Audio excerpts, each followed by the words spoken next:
Hey, what's going on, guys? Welcome back to another video. Today we're going to be talking about double gas in TvP versus proxy gateway. A little bit of like a niche topic, I suppose. I personally don't play a lot of double gas, but I have some students that do, and I just happen to have played this game going double gas. So this video will cover pretty much how to defend, how to follow up, what to look for in the follow-up for like what your opponent could be transitioning into and whatnot, and then assessing more or less like where you are in the game based on what has happened. Okay, so we'll start with the build. Again, I just played double gas and my opponent plays proxy gate. I can't remember the exact variation of the build I wanted to go for, but it doesn't matter in the end anyway, because by the time the proxy gate gets there, you're pretty much on the defense mode right away. So here I have my Reaper. Sorry, my Reaper on the way. Probes being annoying. Build my factory. Again, I build my structures like this to defend against blink stalkers. So if you're not doing that already, highly recommended if you are struggling with blink stalkers. Okay, I go Reaper, Reactor. Now you can look for proxies from here, which I actually did. So funny enough, I actually looked for proxies. I've been proxied here. I've been proxied over here. But in the process of looking for a proxy, I ran into the stalker. So with your first Reaper, especially if you're not playing like 2 Reaper 1 Hellion or something like that, I highly recommend that you use a Reaper to scout around your base to look for a proxy. For example, here I went Reaper Reactor, right? So I basically don't have any other units coming out until my factory finishes and my reactor finishes. So that's why it's a bit more important that I look for a proxy versus, you know, I go 2 Reaper 1 Hellion or something like that. Then I have these 2 extra units coming out, which could defend either like a really fast Zealot or a really fast Adept, or even at least like buy time for a Widowmine versus a Stalker. So this Stalker shows up, no Zealot in this version that this person is doing. I pull back immediately, and I'm going to build a Widowmine. Okay, now the reason why you want to build a Widowmine is because Widowmines will for sure kill a Stalker, right? So if they leave their Stalker too long up the ramp, Widowmine connects, it'll die. Now, somebody who is like maybe a bit smarter or maybe kind of decent, or honestly even by accident, they could leave a probe by the gateway, their proxy gateway. And then if they see you transition with Widowmine, they could use the probe to detonate the mine, so then to have the Stalker come up. Same thing with an Adept. There's a little trick, which you'll see this person try to do, where they'll try to use the Adept to trigger the Widowmine shot and then evade it with a Shade. Okay, so in this example, I will build 2 Widowmines. So I'm going to kick out some Marines. I'm going to pop out a Widowmine, followed by another Widowmine. So boom, mine, repair, 2 Marines. And then here, I'm just going to, again, I'm still building my command center. I'm still building workers. I'm going to build a 3rd depot, a little bit of supply block there. But I'm building these units, and this person is playing quite an aggressive version of this with, well, croning out a lot of Stalkers. There is one Adept now, though. But now that I have 2 Widowmines, even if I kill an Adept with a mine, he can still lose a Stalker to another mine, okay? So, and then here you go. I do a little bit of micro here, like I have to move, you know, Widowmines a little bit closer, but also make sure they don't die, right? So you try to target the mine there, can't do it.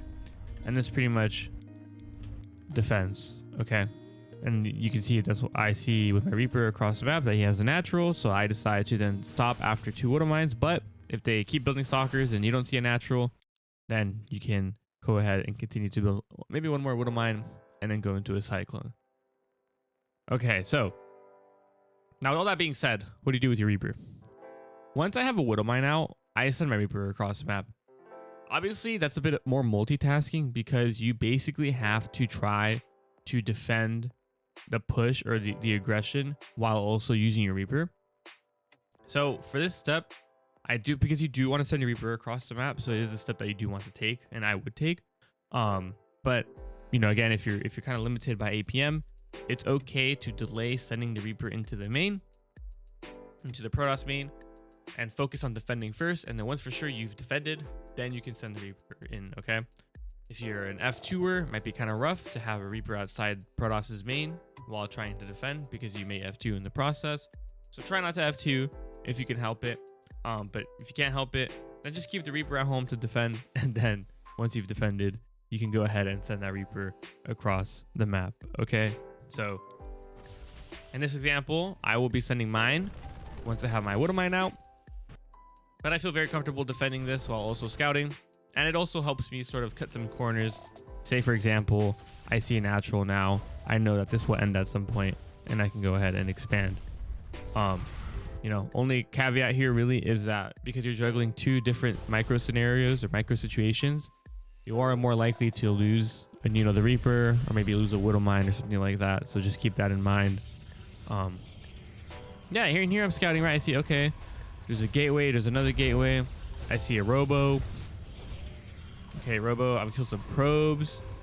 All right, so I know what my opponent is transitioning into, and then this gives me a better advantage going into the transitioning phase of the 1-1-1. You know, what do I build? What do I emphasize?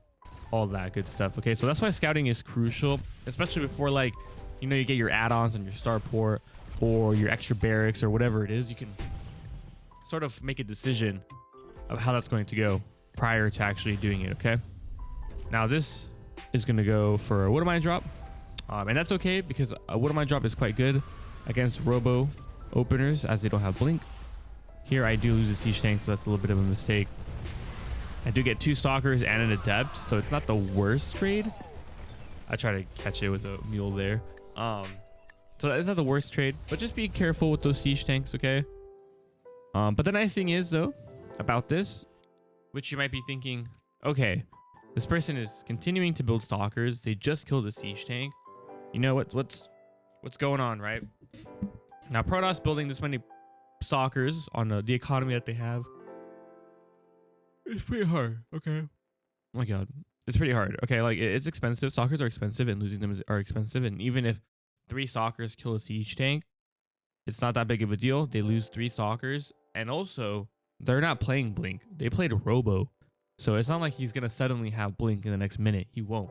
So I don't have to worry about that transition into blink stalkers with that upgrade, which are a little bit more potent under the right control. Okay. So once this second tank comes out, and ideally I would have 2 tanks now, but here I'm like, okay, well, I'm going to send my Widow Mine drop because all your stalkers are on my side of the map and you're being aggressive. Okay, this is probably, and I would say that this is maybe most applicable to those of you who are Diamond 1, Masters 3, M2, and you know, up there. There's this notion that, like, something I learned in Starcraft is just because you defend things doesn't mean you're in a good spot. Okay, like he could, right now he's doing enough damage to get ahead, right? Even though I had a good defense, even though, you know, I have a natural and, you know, my Reaper kills some probes, I lost a tank, and losing that 1 tank in this context of defending these stalkers is kind of rough, right? Because now he's able to kill some Marines, kill some SCVs, okay? But on top of that, right, we know Protoss can chrono probes behind this. So that's why, although I've also killed a similar worker count, I'm 10 workers behind, okay? And yes, you can make the argument that I have mules and whatever it is, right? But right now, I cannot mine for my natural. Okay, so when we look at the income graph here, I am falling behind. Okay, now, just because maybe now my siege tank's out and I defend this still means I'm in a bad spot because of the lost mining time. Okay, and obviously I'm 10 workers down. I haven't transitioned yet with any structures. It's kind of poop. So that's why a lot of pro Terrans that you see will still opt for a medevac in these scenarios and still opt for some sort of aggression on the other side of the map. Now, again, I understand that that's not easy to do, right? Because I'm essentially asking you to juggle a mine drop and stalker aggression. And when you're, you know, 100 APM, 150 APM player, that's hard. That's very hard to do. But I do believe it's worth practicing and worth trying to do. And so I highly recommend that you try to make the effort in these scenarios to hit a mine drop, a liberator, whatever it is that can get you damage across the map, a Raven auto turrets, whatever it is. I recommend trying to do that to be able to get damage across the map. Okay, and so that's exactly what I do. I'm playing it safe here, still being annoying, trying to take my base, but I'm getting damage done. I built a liberator, which I don't normally do, after this mine drop, but I built a liberator to be more annoying as well. And so now I'm juggling this harassment while all their stalkers are across the map. And that effectively puts us in like we're punching each other in the face, right? And the aggression will oftentimes make people take riskier decisions or make riskier decisions to be able to try to mimic the damage that they're taking. Okay. So in this case, he was like, shit, I'm losing. Why did I swear? He's like, dang, I'm losing, you know, workers. I can't mine. I have all these stalkers. I'm gonna go kill a siege tank. And he did kill a siege tank, but now he lost a bunch of stalkers for one siege tank, and that was not worth it. Okay, so by using this aggression, you create these funky scenarios. Okay, and so sometimes it's not ideal to just be defend, and they're outside your base killing your shit. You want to basically be like, okay, you're killing my stuff. I will also go across the map and kill your stuff. Okay, and try not to go into it with the mentality of like, oh, like I'm gonna do it and it's gonna do no damage, because then I'm a firm believer that if you think that way, you will definitely not get any damage done, because I feel like you're already not going to try to micro the widow mines or siege the liberator in a nice spot or something like that. Okay, so just keep all that in mind. I'm begging you guys, please don't be afraid to try this out. Highly recommend it. And it doesn't have to be just in this context, but in any context where Protoss is being aggressive across the map and you have the opportunity to utilize aggressive units like a mine drop, a raven, or a liberator, you want to do that. Okay, so now this has been nice because it's definitely evened out. I got a nice widow mine shot there, and now suddenly it kind of flipped, right? Now look, I'm ahead on workers and he has the same worker count he did earlier. So although my transition is late, right, like my stim in combat is barely being researched at 7 minutes, but that's okay because we're both pretty behind. He put a lot of emphasis on getting those stalkers out to be aggressive, and but at the same time he took a lot of probe damage, right? And so that kind of stagnates the game a little bit. This is a crazy call. I think he saw it somehow, I don't know. But also, like, I'm playing a barcode and they probably know how I play, and they just like, oh, Migs is gonna send a raven across the map. It's a little bit unlucky there. But yeah, okay, so now behind this, guys, what do you do? Okay, so obviously now I'm in a good spot just by assessing the damage, right? There's no third. I killed a lot of probes. You can tell when you kill a lot of probes because you hear all the big booms, right? So what do you do? Pretty much at this point, you need to figure out how your opponent is transitioning. Okay, what is your opponent going to go into, and what do you need to build to make sure that you don't get caught with your pants down? Okay, now the big one here is Storm. Storm is very popular right now as a transition, and so I'm already like looking out for this. I'm looking out for the potential for Storm. Okay, now I don't want to tell myself, oh, he's gonna have Storm, so I'm not going to move out, because that also causes you to lose a bit of map presence. You still want to be a little bit aggressive, but you want to just be careful, you know, and acknowledge that yes, there are High Templar.